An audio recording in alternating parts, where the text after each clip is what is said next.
And why did we get to the place where everybody thinks fat is bad? Well, one of the reasons is me. I taught it to everybody for 30 years. So the first thing I want to do is apologize to lying to you in the 80s and the 90s and up to almost 2000. And so why did we get here? Well, basically, Ancel Keys did this 7-country study. That one study changed the world, and it was wrong. And so 61, he went to the Heart Association. 70, he went to Congress. And then we started getting all these things that Ancel Keys put together, and he was wrong. This chart right here, I taught as a young man in the 70s. I taught it like an evangelist. I mean, look at it. Look what happens here. As death goes up, as fat goes up. It's a perfect line. As fat goes up, deaths go up. I taught this chart for a decade. You can see when this chart was actually made. It was made by Ancel Keys in 1953. He took these 6 points of data, he added one more study, one more country, and came up with a 7-country study. But he already had this data when he started. Oh. And so when you look at all of the data, it was actually backwards. As heart disease and as fat went up, heart disease went down. There was 22 countries. Why did he pick those 6? Here's all the countries. What happened to that wonderful line? Where did it go? And so if you look at this, actually, I mean, here's the United States, Canada, Australia, English speakers. And so what this graph really tells you is it's dangerous to speak English. And so if any of you Iowans know Spanish, I would switch, because English kills people. Now, if you look at these countries down here, Norway, Sweden, Denmark, and the Netherlands, they're eating 40% fat, but they're dying at 1/4 the rate we are. Well, that's not fair. It's an American tradition. You eat fat, you die of heart disease. But they didn't. Why? Because they're on a Mediterranean diet. No, wait a minute. These are Nordic countries. They eat sausage and cheese. Well, that's not fair either. And so when you look at this, when was this done? This was done in 1957. It was done a year before he started the 7-country study. Oh my goodness. So all I can say is, did he lie about this? No. He just picked 7 countries that worked, and the rest of them didn't. And so this led us into 50 years worth of deception, this one study. He would come out, and someone would say, it's not fat, it's sugar. And he said, show me your data. And they said, we don't have any data. He said, here's my 7-country study right here. What do you have? Nothing. And so he went decade after decade after decade talking about his 7-country study, and it was wrong. What did it create? Well, snack wells, of course. You know, I was so deceived. What's snack wells made of? Sugar. What else? Chocolate and white flour. Well, what a great trio.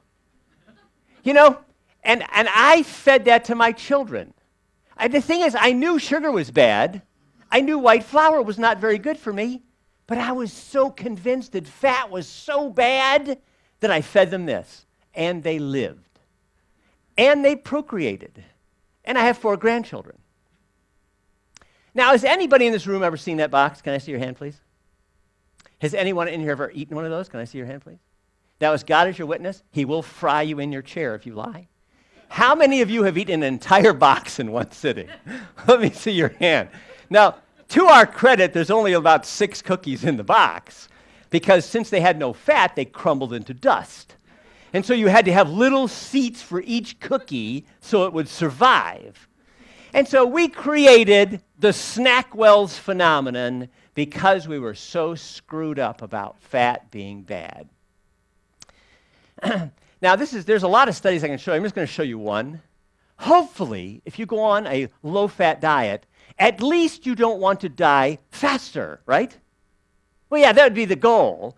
And so here you have, Here you have the low-fat diet in the dark. That's this one. This is the 10-year Framingham risk score of dying. And this is the low-carbohydrate diet down here, the dreaded high-protein, high-fat diet.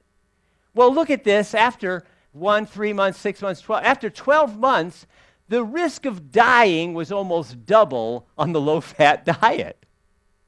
Well, bummer. That's what I taught people to do for decades. And we were wrong. It just isn't true.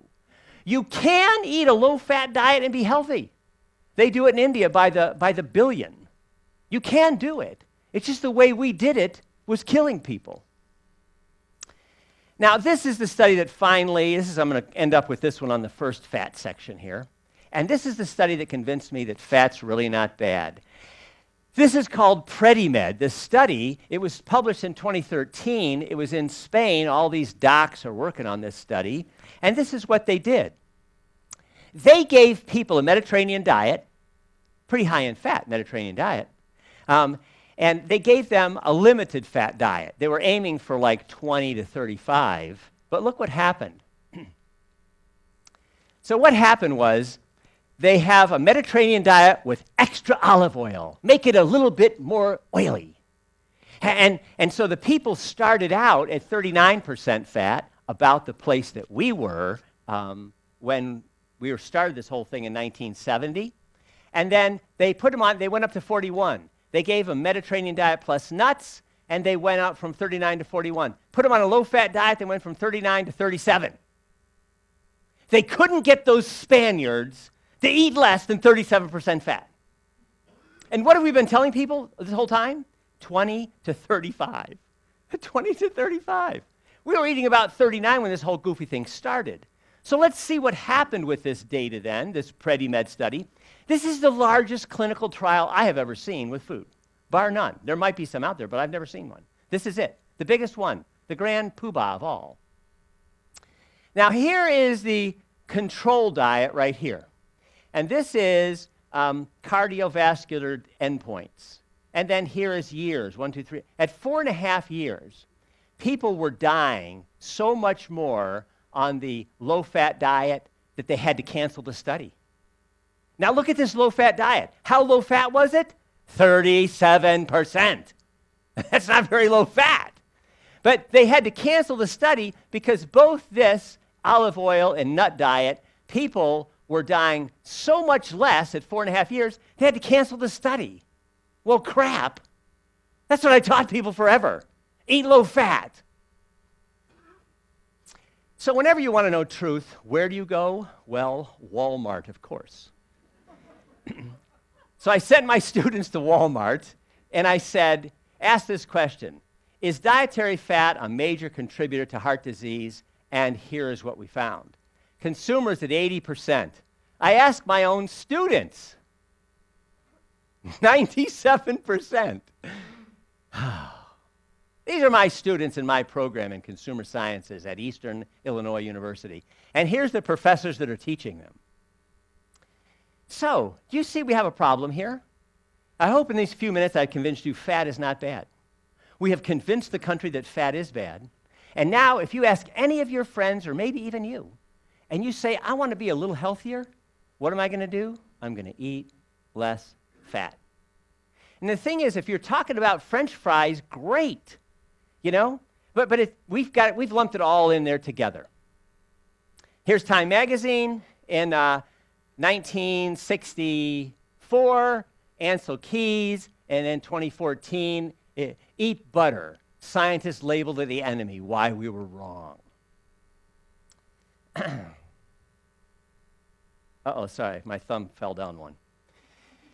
All right, so here's what we have. Here's the first message I have. I've got a few of them here for you today. But dietary fat is not harmful, total fat. Now, we're going to talk about cholesterol and saturated fat in just a moment. But generally, it's not.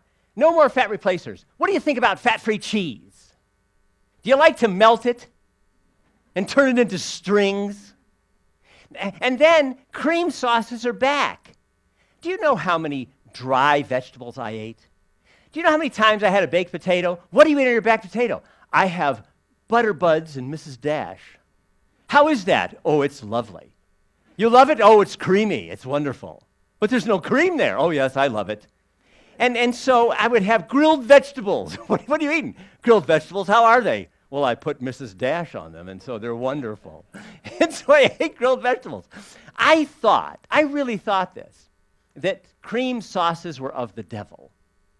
Yeah, you get something like an Alfredo sauce. It's got cheese. Well, that kills people. It's got cream, and that kills people. You put it together, you doubly kill people. And now I drink Alfredo sauce by the cup. No, I really don't. I don't drink it, but I would. And so I put it on things. And so if you can get a kid to eat a sprig of broccoli by covering it with Alfredo sauce, do it.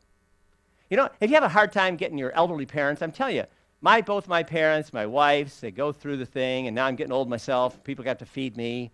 And they take 2 bites, I'm full. You can't be full. You had 2 bites. I am full. I tell my mother-in-law, would you like a chocolate milkshake? Sure. Can I make you one? Yeah, sure. And I'll give her something with cheese. Put cheese on it, and people will eat it. And then whole fat foods like nuts, avocado, coconut, butter. I told people not to eat coconut for decades. I cussed it out. And cheese is no longer a guilty pleasure. It is, well, it's not a health food. But there's just lots of data. If I just had just the fat talk, I could spend 25 minutes, which I have done recently,